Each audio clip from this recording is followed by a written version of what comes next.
कार्तिक मास में सुनी जाने वाली माता तुलसी की प्रसिद्ध कहानी। दोस्तों, धार्मिक दृष्टि से कार्तिक मास में तुलसी की पूजा भगवान विष्णु की कृपा प्राप्ति का माध्यम मानी जाती है, जिससे जीवन में सुख, समृद्धि और शांति आती है।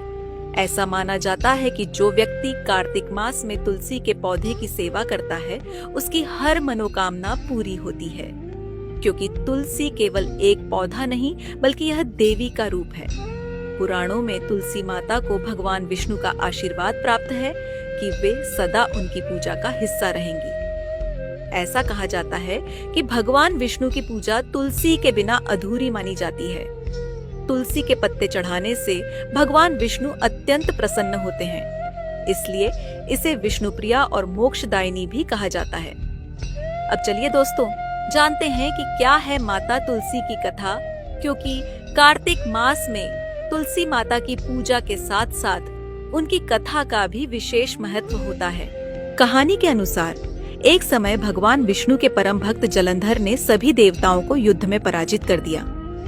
जलंधर का बल इतना प्रचंड था कि स्वयं इंद्रदेव, वरुण और अग्निदेव भी उसे हरा नहीं सके। इसका कारण यह था कि जलंधर की पत्नी वृंदा एक अत्यंत पवित्र और पतिव्रता स्त्री थी। उसके तप और भक्ति के कारण जलंधर को कोई पराजित नहीं कर सकता था।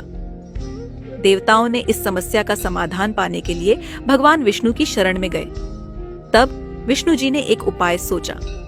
वे जलंधर का रूप धारण कर वृंदा के पास गए और उनका तप भंग कर दिया।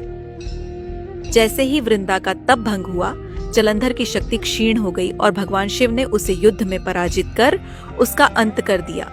जब वृंदा को इस छल का पता चला तो उसने भगवान विष्णु को श्राप दिया कि वे पत्थर के रूप में बदल जाएंगे।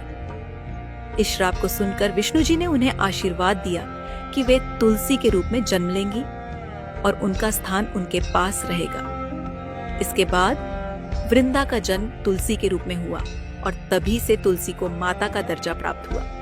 भगवान विष्णु ने यह भी कहा कि जो भी व्यक्ति कार्तिक मास में तुलसी का पूजन करेगा, उसे विशेष पुण्य की प्राप्ति होगी। इस मास में तुलसी विवाह का आयोजन भी होता है, जिसमें तुलसी का विवाह भगवान शालिग्राम, विष्णु जी के स्वरूप से किया जाता है। इस विवाह से व्यक्ति को संतान, सुख, धन और मोक्ष की प्राप्ति